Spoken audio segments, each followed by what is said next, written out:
जय गुरुदेव। परम पुरुष गुरुदेव जी, जय गुरुदेवय नाम। अलख यगम की पारमी, स्वामी तुम्हें प्रणाम। कोटि कोटि करूं बंदना, अरब खरब प्रणाम। चरण कमल बिसरू नहीं, जय गुरुदेवय नाम। आप सभी प्रेमियों, भाई बंधुओं, माता पिता नर नारी बच्चे बच्चियों, परम संत परम पूज्य स्वामी जी महाराज के चरणों में कोट कोट प्रणाम। आप सभी प्रेमी भाई बहनों को सादर जय गुरुदेव।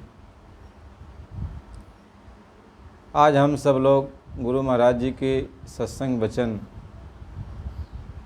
को याद कर रहे हैं और उस पर हम लोग चर्चा करेंगे कि जब संत सद्गुरु मिल जाते हैं तो हमें वो नाम का भेद बताते हैं। फिर हमें नाम का अभ्यास कैसे करना चाहिए, हमारी आत्मा कैसे इस पिंड को छोड़ेगी और फिर आगे चलेगी। देखिए प्रेमियों, भाई बहनों, जब संत सद्गुरु नामदान दे देते हैं तो पहली बात तो आपको ये जानना ज़रूरी है कि नामदान के वक्त में संत सद्गुरु जो आत्मा की डोर है, आत्मा की डोर ये ईश्वर के हाथ में है। तो नामदान का मतलब यही होता है और कुछ नहीं। मतलब यही होता है कि उस आत्मा की डोर को ईश्वर के हाथ से ले करके संत सद्गुरु अपने हाथ में ले लेते हैं। नाम का यही मतलब होता है, नामदान का यही मतलब होता है और कोई मतलब इसका नहीं होता। यानी आपको कोई भी नाम यदि कोई बता दे, चाहे आदि नाम बतावे, सतनाम बतावे, कोई भी नाम परमात्मा का बतावे, आप किसी भी नाम का यदि आप जाप करोगे, मूल बात तो जान लो, कोई कितनों पहुंचा हुआ महात्मा हो, यदि आपको नामदान देता है, कोई भी मंत्र तंत्र बताता है जाप करने के लिए, तो उस मंत्र तंत्र के जाप करने से आपको तो शक्तियाँ मिलेंगी। कितनों ऊंचे से ऊंचे लोग तक आपकी सफ़र हो जाएगी, फिर भी आप रहोगे काल के दायरे में ही, यानी ईश्वर के हाथ में ही रहोगे, क्योंकि ये आत्मा की डोरी उन्हीं के हाथ में है। ये आत्मा की डोरी को सत्य पुरुष ने महाकाल के हाथ में सौंप दी, इतना आपको मालूम होना चाहिए।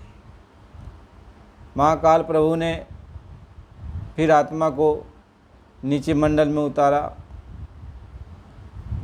फिर पार ब्रह्म प्रभु ने फिर नीचे मंडल में उतारा, फिर ब्रह्म प्रभु ने फिर ईश्वर लोक में उतारा। तो ऐसे ये सिलसिला चला, ये सिलसिला ऐसे ही चला। लेकिन जो डोरी है वो आत्मा की डोरी ईश्वर के हाथ में है। अपने हाथ में वो आत्मा की डोरी को पकड़े हैं, और जो मन की डोरी है वो माया के हाथ में है। आत्मा की डोरी ईश्वर के हाथ में और मन की डोरी माया के हाथ में। इतना सोचना चाहिए। और बुद्धि जो इसमें लगाई गई है, बुद्धि की डोरी ब्रह्मा जी के हाथ में, जो चित्त लगाया गया है वह चित्त की डोरी विष्णु जी के हाथ में, और जो अहंकार लगाया गया है इसकी डोरी जो है शिव जी के हाथ में है। यानी शिव जी जब विनाश करने को होते हैं तब इस डोरी को हिला देते हैं। आदमी के अंदर धन दौलत हुआ तो भी अहंकार, सुंदरता है तो भी अहंकार, यानी हर चीज़ में उसको अहंकार आने लगता है। जब अहंकार आएगा तो गलत काम करेगा, गुमान में शान में चूर रहेगा। अपने बराबर किसी को समझेगा नहीं। और ब्रह्मा जी बुद्धि की डोरी है, तो वो जब जीव को फंसाना चाहते हैं तो उसको ज़्यादा बुद्धि हिला देते हैं और ज़्यादा बुद्धि उसकी काम करने लगती है। तो जब ज़्यादा बुद्धि काम करने लगती है तो अच्छा भी काम करता है, खराब भी काम करता है। यानी किसी का छीना छपटी करने वाली बुद्धि लगा दिया तो वह है चालाकी से इनका उनका अपना छीना छपटी करता है, या बुद्धि उसका बढ़िया लगा दिया तो बुद्धि से वो जो है अच्छा अच्छा काम करने लगता है। ये चीज़ है। और चित्त की डोरी जो है विष्णु जी के हाथ में है, और जब विष्णु जी चाहते हैं कि अच्छा काम करे तो उसके चित्त के अंदर अच्छी बात ले आ देते हैं, तो अच्छा चीज़ का चिंतन करने लगता है, अच्छा चीज़ का चिंतन करने लगता है। और यदि चित्त में कुछ खराबी कर देते हैं तो वो बुरा चीज़ सोचने लगता है, चिंतन करने लगता है। तो मन की डोरी माया के हाथ में। तो ये सब समझना चाहिए। बिना समझे आप जो है कोई काम करोगे तो कैसे? आप मन को रोको तो कैसे रोक पाओगे? मन को रोकने का मतलब है माया को रोकना, जानते हो। बुद्धि को रोकने का मतलब है ब्रह्मा जी को रोकना। चित्त को रोकने का मतलब यह है विष्णु जी को रोकना। अहंकार को रोकने का मतलब है शिव जी को रोकना। रोक पाओगे? इनमें किसी को रोक पाओगे? है तुम्हारे पास समर्थता, शक्ति? मन को रोक पाओगे? बुद्धि को, चित्त को, अहंकार को रोक पाओगे? यह सिर्फ यहाँ एक नमूना है। तुम्हारे साथ जो जिनको लगाया गया है वह एक अंश मात्र है, लेकिन उसकी मेन जो पावर है वह इन लोगों के पास है। वैसे आत्मा की डोरी जो है ईश्वर के हाथ में है। अब आत्मा को तुम कितनों तंत्र मंत्र, कितनों कोई शक्ति जपो, आत्मा को कहीं ले जा पाओगे? यदि कहीं भी आत्मा जाएगी घूम टहल के उन्हीं के लोकों में ही जाएगी। और क्योंकि डोरी जो है ईश्वर के हाथ में ही है, और जब चाहेंगे तो अपनी तरफ वो खींच लेंगे डोरी, आप निकलने नहीं पाओगे। इसलिए महात्मा ये समझाते हैं कि लाखों संत सदगुरु, कितनों भी, चाहे परम संत आप कह दो, चाहे संत सदगुरु कह दो, चाहे नानक कह दो, कबीर साहब कह दो, दादू कह दो, दरिया कह दो, चाहे जितनी महात्मा को कह दो, किसी को भी कह दो, कोई महात्मा, कोई भी आपको यंत्र मंत्र तंत्र कुछ भी आपको बताते हैं, कोई भी शक्ति आपको देते हैं, लेकिन आप यंत्र मंत्र तंत्र शक्तियाँ कोई भी नाम जाप करोगे तो रहोगे इन्हीं के हाथ में ही, इनके लोकों में ही रहोगे, ईश्वर भगवान के लोकों में ही रहोगे। चाहे ऊंचा से ऊंचा लोक आपको मिल जाए, लेकिन रहोगे उन्हीं के दायरे में। आप चाहे कबीर साहिब जी संत सदगुरु बन के आएँ, चाहे रविदास जी संत सदगुरु बन के आएँ, चाहे दादू साहिब संत सदगुरु बन के आए, चाहे मीरा संत सदगुरु बन के आए, भीखा साहब संत सदगुरु बन के आए, बुल्ला साहब संत सदगुरु बन के आए, चाहे जितने भी महात्मा आए, राधा स्वामी जी, बाबा जी, और जितने भी महात्मा हैं संत सदगुरु बन के आए, तो आप ही बताओ, जितने भी महात्मा हैं सभी तो संत सदगुरु हैं, और वो तो इस समय नहीं है वो सारे महात्मा। तो आप कहो कि हाँ ये संत सदगुरु हैं, तो मान लिया गया कि संत सदगुरु, लेकिन उनसे आपको कोई फ़ायदा होने वाला है? कबीर साहिब से कोई फ़ायदा ले पाओगे? रविदास जी से कोई फ़ायदा ले पाओगे? दादू, दरिया, नानक, मीरा, किसी से कोई फ़ायदा ले पाओगे? नहीं। उन्होंने जो रास्ता बताया है, वह शिक्षा दीक्षा जो दिया है, उस पर आपको अमल करना है, विचार करना है। उन्होंने जो भी शिक्षा दिया उस पर अमल करना है, विचार करना है। अब विचार करो तो ये सोचो कि उस समय वो थे तो उस समय जो लोग रहे होंगे उनकी बात को माने होंगे, उनका वो कल्याण किए होंगे, लेकिन आज हम हैं, तो आज भी कोई ऐसा होना चाहिए, कोई संत होना चाहिए। तो आज का जो संत हो, वक्त का जो संत सदगुरु हो, उसकी खोज करना चाहिए। आप पुरानी ढर्रा को आप लेके चलोगे तो कैसे काम चलेगा? बीमार आज हो तो नया जो भी डॉक्टर होगा वो इसी डॉक्टर से आपकी दवा हो सकती है ना, कि आप कह दो नहीं हम जो डॉक्टर नहीं है उनसे हम दवा कराएंगे, उनके नुस्खा को पढ़ पढ़ के आप दवा करा लोगे अपना? नहीं। जो वक्त का गुरु होगा, वक्त का डॉक्टर होगा, वही आपकी दवा करेगा, वही आपकी मदद करेगा, वही आपकी संभाल करेगा। तो वक्त के गुरु तो बहुत हैं, चलो भाई वक्त के गुरु बहुत हैं, लेकिन उन वक्त के गुरुओं में हमें उस गुरु की खोज करनी है जो हमारे आत्मा की डोरी, जो हमारे ईश्वर ने ली है अपने हाथ में, उनके हाथ से जो डोरी अब ले ले। बस बात सिर्फ इतनी है।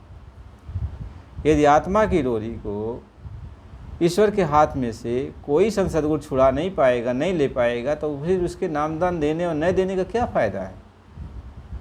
कुछ भी फ़ायदा नहीं। क्योंकि हम कुछ भी साधना भजन करेंगे तो रहेंगे उन्हीं के ही दायरे में, उन्हीं के दायरे में रहेंगे। इससे अलग हम जा ही नहीं सकते, इससे अलग हम जा नहीं सकते। तो महात्मा यही चीज़ समझाते हैं। नामदान तो जैसे महात्मा कहें कि हमने 5 नाम दिया, 5 रूप, हमने ये सब बताया, तो सुनी सुनाई बात जो भी गया सुन लिया, वो भी चाहे नामदान दे दे, वो भी बता देगा। 5 नाम, 5 रूप, 5 स्थान, हर जगह की आवाज़ें बता देगा, सब कुछ बता देगा। सुमिरन ध्यान भजन करने की विधि को बता देगा। कोई छोटा बच्चा यदि चला जाए सुन ले नामदान की बात, तो वह भी बताने लगेगा। और बहुत ऐसे लोग होते हैं जो सुन लेते हैं, रट लेते हैं, बस समझ लेते हैं, थोड़ा पढ़ लिख करके जो थोड़ा उस पर रिसर्च करने लगते हैं, रिसर्च करके समझाने के काबिल बन जाते हैं, तो वो भी नामदान देना शुरू कर देते हैं। अब वो भी नामदान देना शुरू कर दिए। तो महात्मा तो इस बात को समझा रहे हैं, तो कोई भी नामदान दे, यह रोक टोक किसी को नहीं है, कोई भी नामदान दे, लेकिन आपका कल्याण उसी से होगा जो ईश्वर के हाथ से आपकी डोरी को ले ले। ईश्वर के हाथ से आपकी डोरी को ले ले तो ईश्वर से बड़ा कुल मालिक के सिवा और कोई है ही नहीं है। जो उनका भी पिता है, आत्माओं का, हमारा सबका भी पिता है, वही पिता यदि चाहेगा तभी उनके हाथ से डोरी ले पाएगा, नहीं तो ईश्वर के हाथ से डोरी लेना किसी की बस का बात नहीं है। कोई भी उनके हाथ से डोरी नहीं ले पाएगा। तो ये मामूली चीज़ है जो गुरु धारण किया जाता है, जो गुरु धारण किया जाता है, ये मामूली बात थोड़ी है, ये बहुत बड़ी बात है, ये छोटी बात थोड़ी है, ये बहुत बड़ी बात है। तो हमें ऐसी संत सद्गुरु की खोज करनी पड़ती है जो हमारे आत्मा को आत्म कल्याण करने के लिए आए हैं और हमारी आत्मा की डोरी को ईश्वर के हाथ से ले करके अपने हाथ में ले लें।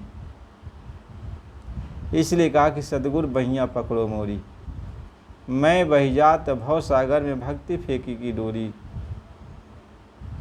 फेंको भक्ति की डोरी, सद्गुरु बहियाँ पकड़ो मोरी, यानी मेरी बाँह को आप पकड़ लीजिए। काल ने मेरी बाँह पकड़ा है तो आप पकड़ लीजिए, आप पकड़ लीजिए। तो बात तो यह है, अब ये चीज़ यदि नहीं कोई महात्मा करता है तो ज्ञान दुनिया भर का यदि सुनाता है तो उस ज्ञान से कुछ होने जाने वाला नहीं है, उस ज्ञान से कुछ भी होने जाने वाला नहीं है। महात्मा इसी बात को समझा रहे हैं और समझाते भी हैं। इसलिए जब संत सद्गुरु मिलते हैं, यानी पूरे संत, इसलिए कहा, पूरे इसीलिए कहा गया कि जब लग संत मिले ना पूरे, पड़े रहोगे अघ में। अघ का मतलब होता है इसी 84 में, और इन्हीं के बनाए हुए इस माया जाल में, इन्हीं के बनाए हुए लोकांतरों में, ब्रह्मांडों में आप रहोगे, आप रहोगे जब तक पूरे गुरु नहीं मिलेंगे। क्योंकि पूरे गुरु के सिवा, यानी पूरा मालिक के सिवा कोई भी इनके हाथ से डोरी ले नहीं पाएगा। बस सीधी सादी बात।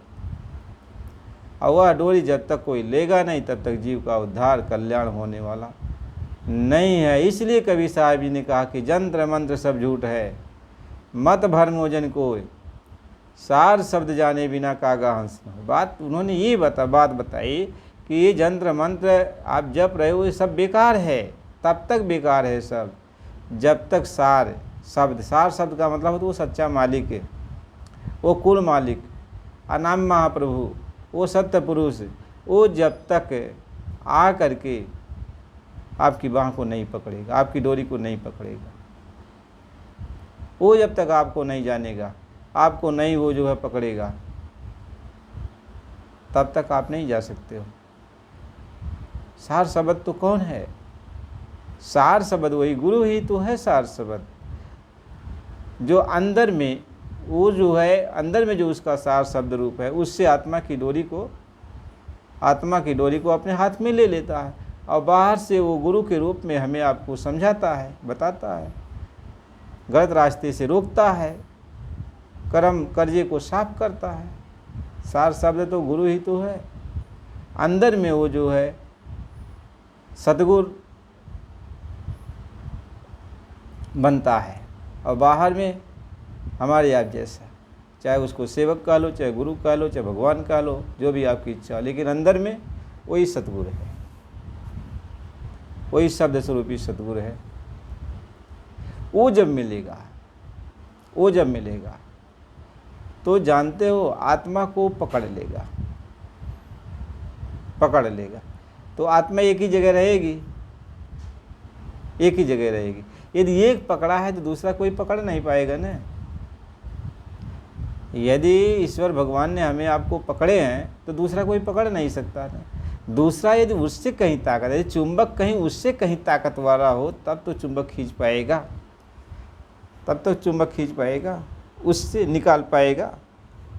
तो वो जो सद्गुरु होते हैं, पूरे संत होते हैं, वो जब आते हैं तब ईश्वर के हाथ से डोरी को लेते हैं। यही नामदान की प्रक्रिया है,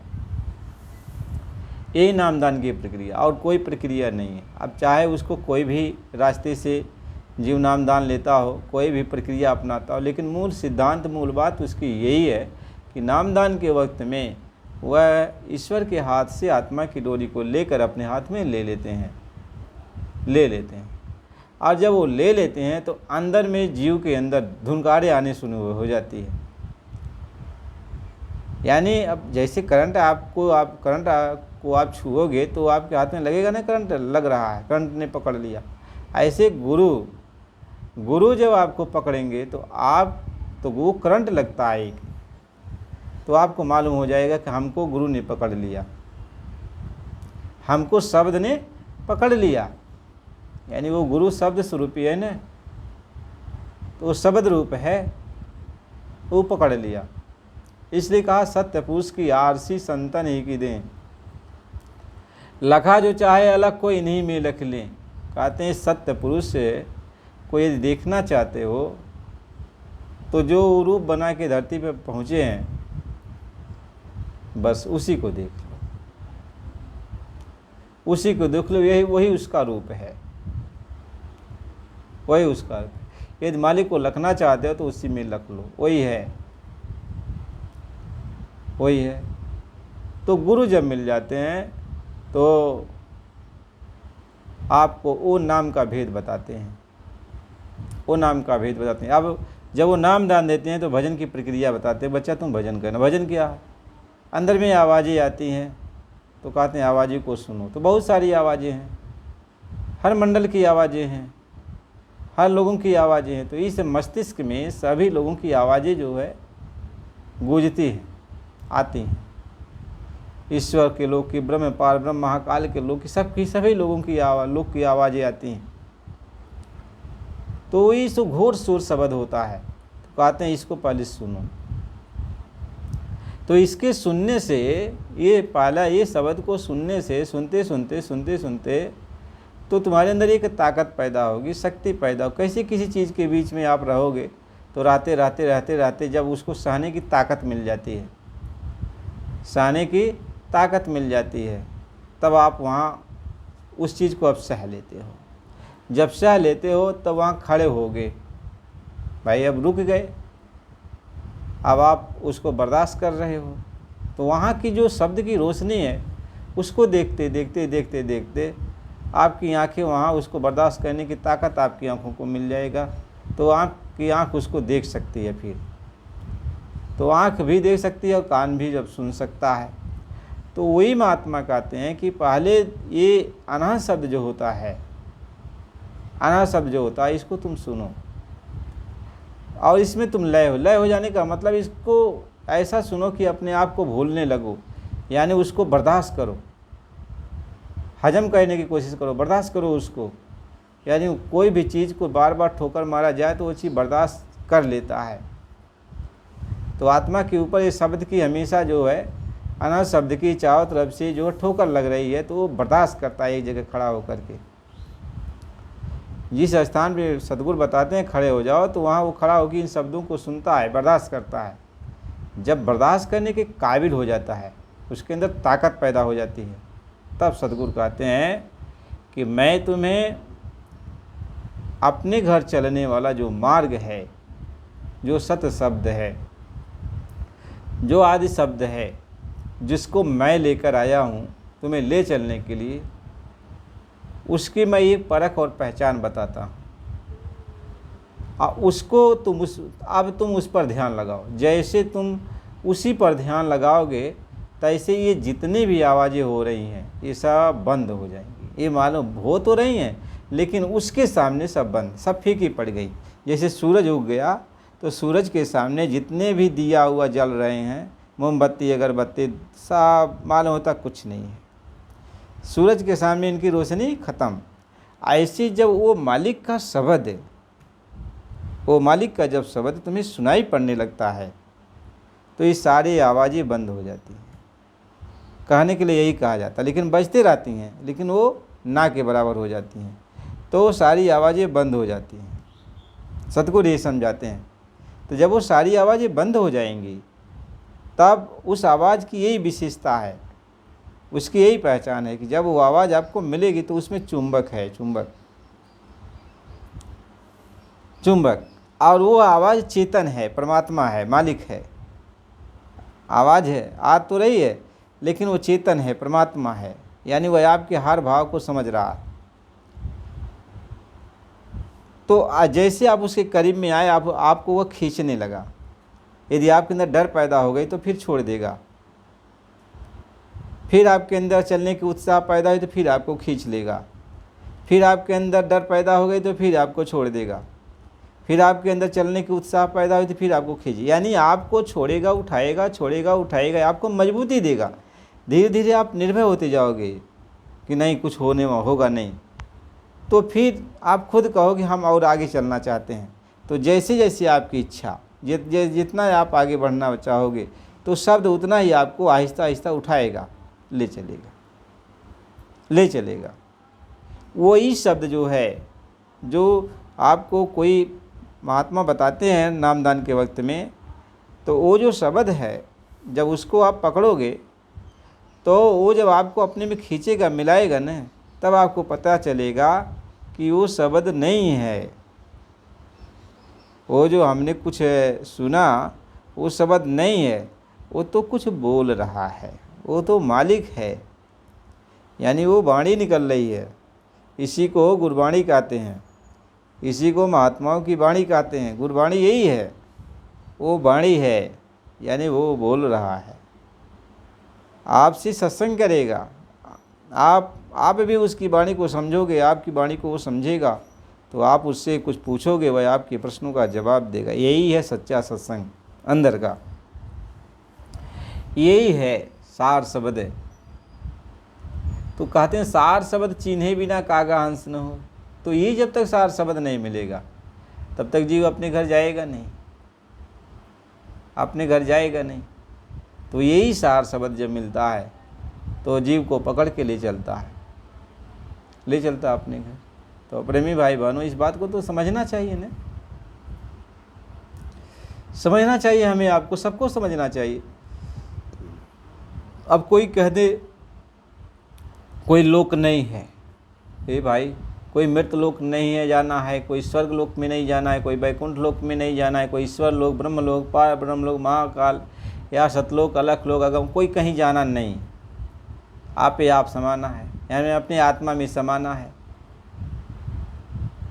कहने के लिए तो आसान है, कह दिया अपने आप में समाना है, अपने आप में समाना है, कहीं कोई जाना नहीं है, बताया। लेकिन बात समझना ये है कि जब आप अंदर जाओगे किसी शहर में जाओगे तो उसकी गली जो है, उस गली के रास्ते निकलोगे कि नहीं निकलोगे? वहाँ जो भी नाला पड़ेगा, उस पर पुल बंधा होगा, उस पर चढ़ोगे कि नहीं चढ़ोगे? वहाँ जो कुछ भी बना होगा उस चीज़ का आप ध्यान लगाओगे कि नहीं ध्यान लगाओगे? ये कह दो कि सतलोक भी नहीं होगा, अलख लोक भी नहीं होगा, अगम लोक भी नहीं होगा, अनाम धाम भी नहीं होगा, और यहाँ ये सारी चीज़ें नहीं। अरे भाई, आप अपनी आंखों से यहाँ देखते हो कि मृत लोक में कितने, उधर चंद्रलोक है, उधर सूर्य लोक है, उधर ध्रुव लोक है, उधर और सारे बहुत सारे ग्रह हैं, सबके लोक ही तो हैं। ये शनि लोक है, ये बुध लोक है, ये मंगल लोक है, ये मृत लोक है, ये धरती लोक है। और इसमें खंड बनाया गया है, 7 द्वीप बनाया गया, 9 खंड बनाया गया। आखिर ये सब है कि नहीं है? जब ये मृत लोक में, इतने बड़े लोक में यहाँ सब कुछ है, तो इसके आगे स्वर्ग में नहीं होगा बहुत कुछ? तो वहाँ भी बहुत कुछ है। उसके आगे वैकुंठ में नहीं होगा बहुत कुछ? तो वहाँ भी बहुत कुछ है। फिर उसके आगे माया के लोक में नहीं होगा बहुत कुछ? वहाँ भी बहुत कुछ है। ईश्वर के लोक में नहीं होगा बहुत कुछ? तो वहाँ भी बहुत कुछ है। तो वैसे सब जगह बहुत कुछ है। ऐसे यहाँ बहुत कुछ है, था नहीं लगा पाते हो, ऐसे उधर भी बहुत कुछ है, था नहीं पाओगे। जितना ऊंचाई पर जाओगे बहुत कुछ है, था नहीं पाओगे। तो इन सब का भेद जानना पड़ेगा ना, समझना पड़ेगा ना। आप यहाँ से कहीं जाते हो, पैदल जा पाओगे? नहीं, आपको गाड़ी चाहिए। चाहे 2 पहिया से जाओ, चाहे 8 पहिया से जाओ, चाहे ट्रेन से जाओ, चाहे हेलीकॉप्टर से जाओ, चाहे जहाज़ से जाओगे ना, आप तो जाओगे, सवारी चाहिए ना। हाँ, आप भगवान हो तो आप सवारी से भी जा सकते हो और वैसे भी जा सकते हो, क्योंकि कबीर साहब जी भगवान थे, वह कुल मालिक थे, परमात्मा थे। उनके मिसाल मिलते हैं कि वो बलक बुखारी का जो बादशाह था, अपने यहाँ से वहाँ चले गए, कोई सवारी से तो गए नहीं, लेकिन वो मालिक थे, वहाँ पहुँच गए। जहाँ जहाँ उनको ज़रूरत रहती थी वो अपना चले जाते थे। तो भगवान थे। भगवान को कहीं आने जाने में रोक टोक तो थोड़ी लगता है। और दुनिया को देखने में वो सवारी से भी जा सकते हैं, और जहाँ ज़रूरत पड़ गई तहाँ वैसे भी जा सकते हैं, तो कहने का मतलब यह है कि आप यदि भगवान हो तो कहीं भी आ जा सकते हो। यदि भगवान नहीं हो तो आपको बिल्कुल सहारे की ज़रूरत ही पड़ेगी, गाड़ी मोटर की ज़रूरत ही पड़ेगी, तब तो आप उस जगह आप पहुँचोगे। जैसे वो कुल मालिक आता है तो उसको किसी की सहारे की ज़रूरत नहीं है ना, वो तो कुल मालिक ही है। छिन में आवे छिन में जाए, छिन में आता छिन में जाता, छिन में आता छिन में जाता, सब कुछ उसके अंदर में है। हम सारे लोगों को जब वही पावर दे देगा, शक्ति दे देगा, ताकत देगा, तो हम लोग भी छिन में आवे छिन में जाए, छिन में आवे छिन में जाए। वही पावर शक्ति जो है ख़त्म हो गई है, इसलिए नहीं उड़ पा रहे हैं, नहीं जा पा रहे हैं, पखना सब कट गया है। तो वही गुरु जब पखना जमा देता है, यही वो कहते हैं कि जैसे भृंगी कीड़े को पकड़ के ले आता है और कीड़े का जो है हाथ पैर काट देता है, मूछे ऊछे काट देता है, छोटा में करके अपने घोंसले में ले जाता, फिर अपनी आवाज़ को सुनाता है, सुना करके फिर उसके बाद जो है उसी के अंदर अब नए हाथ जम जाते हैं, नए पखने जम जाते हैं, यानी अब उसका भृंगी का रूप बन जाता है। उसके बाद वह भी निकलता है, वह भी दूसरे कीड़े को पकड़ लेता है, वह भी उसको ऐसा करता है। तो गुरु तो ऐसे करते हैं कि हमारे जो पखने उखने सब कट गए हैं, फिर से वो पखना जमा देते हैं, अपने घर चलने वाला पखना जमा देते हैं, उड़ने की ताकत दे देते हैं, शक्ति दे देते हैं, अपने जैसा बना ले। यही तो कहा जाता कि गुरु अपना जैसा बना लेते हैं। कहें पारस में और संत में बड़ो अंतरो जान, वो लोहा कंचन करें वो कह ले आप समान। यानी पारस में और महात्मा में अंतर इतना है कि पारस लोहे को सोना बना सकता है, लेकिन पारस तो बनाता नहीं। लेकिन गुरु जो मिलते हैं अपने समान बना लेते हैं, अपने समान बना लेते हैं। अपने समान का मतलब यह होता उनके अंदर जो ताकत है, उनके अंदर जो शक्ति है, उनके अंदर जो पावर है वह आपके अंदर भी हो जाता है। कहते हैं भैया ये हमारे समान बादशाह है, जैसे मैं बादशाह हूँ वैसे ये भी मेरे समान बादशाह है। इसी को समानता कहते हैं। जितना पावर उनके पास उतना पावर आपके पास। आप भी आओगे जाओगे, वो भी आते और जाते हैं। समानता उन्होंने यही बात बताई कि वो कर लें आप समान, अपने समान कर देता है, अपने समान बना देता है। यानी उतना पावर उतनी ताकत आपके पास भी हो जाती है। जो काम वो कर सकते हैं वही काम आप भी कर सकते हो। जहाँ वो पहुँच जाते हैं वहीं आप भी पहुँच जाते हो। महात्मा जो भी बात कहते हैं वो इस तरीके से बात करते हैं, समझाते बुझाते हैं। तो स्वामी जी महाराज तो बराबर कहा करते कि बच्चा, महात्माओं की वाणी कोई कैसे जानेगा जब तक उस दर्जे का कोई आएगा नहीं। जब उस दर्जे पर, उस स्टेज पर कोई खड़ा होगा तब तो जानेगा कि महात्मा कहाँ से बोलते हैं, क्यों बोलते हैं, क्या करने के लिए बोलते हैं। अब उस स्टेज पर आप खड़ा होगे ही नहीं और पहले ही उनकी वाणी समझ लोगे, नहीं समझ पाओगे नहीं। इसलिए कभी भी आप नहीं समझ पाते हो, कोई बात नहीं है। हम लोग नहीं समझ पाएंगे, अनजान है, अज्ञान है, लेकिन मालिक से प्रार्थना करना चाहिए। तो उन्होंने यही कहा कि कुछ भी तुम अर्थ लगा ले, कोई बात नहीं है बच्चा, लेकिन महात्माओं के बारे में कुछ मत कहे। वो जानते मेरा बच्चा है, मेरी बात का अर्थ नहीं समझ पा रहा है, तो हंसते हैं। आपके ऊपर नाराज थोड़ी होंगे कि बच्चा हमारे अर्थ जो मैं वाणी कहूँ इसका उल्टा पलटा अर्थ लगा रहा, तो नाराज होंगे। नाराजबाज नहीं होते हैं। हाँ, वो ये कहते हैं कि तू निंदा मत करो महात्माओं की, तू उनको गाली गलौज मत दो, निंदा मत करो, उनको बुरा भला मत कहो। तुम बच्चे हो, कभी भी जब मैं चाहूँगा तुमको वो ज्ञान दे दूँगा, तुम समझ जाओगे। लेकिन निंदा करोगे तो ये ठीक नहीं है। संतों महात्माओं की निंदा करोगे तो ठीक नहीं है। अरे भाई, जो यहाँ पे ऋषि मुनि आए, जोगी जति तपी सन्यासी आए, सभी लोग तो भगवान की भक्ति कर रहे हैं। ऐसा नहीं है कोई भक्ति नहीं कर, सभी तो भक्ति कर रहे हैं। रास्ते पर सभी लगे हुए हैं, सभी अपने घर जाना चाहते हैं। जिसको जो मान लिया यही अपना घर है तो उधर ही अपना लग गए। कोई इसी धरती लोक को ही अपना घर मान लिया है कि यहीं से कहीं जाना होना नहीं है, यहीं घूम घूम के रहना है, इसी को अपना घर मान लिया। कोई इसके ऊपर स्वर्ग को अपना घर मान लिया, कोई वैकुंठ को अपना घर मान लिया, कोई ईश्वर के लोक को अपना घर मान लिया। तो जहाँ जहाँ अपना घर मान लिया उतना याद साधना करता है, यत्न करता है, उनकी भक्ति करता है। तो कोई किसी को कुछ कहने लायक नहीं है ना, सब अपनी जगह पर ठीक ठाक हैं। निंदा नहीं करना चाहिए। हाँ, जिनको आत्म तड़प होती है, सचमुच अपने घर जाने की चिंता होती है और वो मालिक से फरियाद करते हैं, तो मालिक उनको वो सही दिशा देते हैं। क्योंकि भगवान के यहाँ कानून है। सत्यलोक में सत्य पुरुष का ये विधान है कि जो उनको याद करता है, उनके घर पे, अपने घर में सतलोक में जाना चाहता है, तो उनका विधान है कि वो जरूर आपको ले जाएंगे। इसलिए आशा तो सतनाम की, इसीलिए कहा यह तू अपने घर चलना चाहता है तो आशा तो सतनाम की और निश्चित में दास। यानी यह तू अपने घर चलना चाहता है, अपने घर की आशा लगाया है तो ठीक है। का जो कुछ हित में नाम बिन सोई काल की फांस। यदि अपने घर को छोड़ करके और कहीं की आशा लगाया है, तब काल की फांस का मतलब यह है कि और उसके नीचे जितने भी लोकांतर बने हैं सब काल भगवान के लोक बनाए गए हैं। काल भगवान के लोक बनाए गए हैं, तो जान लो तब काल भगवान के लोक में रहोगे। और जब अपने घर की आशा लगा लोगे तो अपने सतलोक में रहोगे।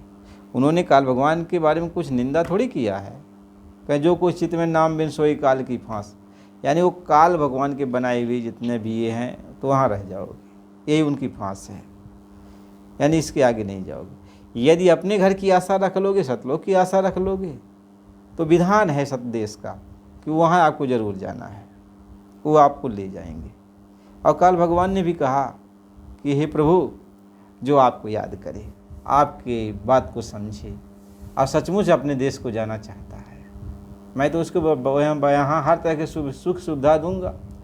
यदि ये सारी सुख सुविधा भी उसको अच्छी नहीं लगेगी और अपने घर ही जाना चाहता है, अपने घर जाना चाहता है, तो आप ले जाइए, हम रुकेंगे टूकेंगे, हम कुछ कहेंगे नहीं, यही हमारी आपसी प्रार्थना है। तो भगवान ने कहा ठीक है, सतपुरुष ने कहा ठीक है, मैं इन बच्चों को समझाऊंगा बुझाऊंगा, अपने घर की बात बताऊंगा, भेद बताऊंगा कि अपना घर यहाँ है, काल देश यहाँ है, खूब हर तरह से उनको समझाऊंगा बुझाऊंगा।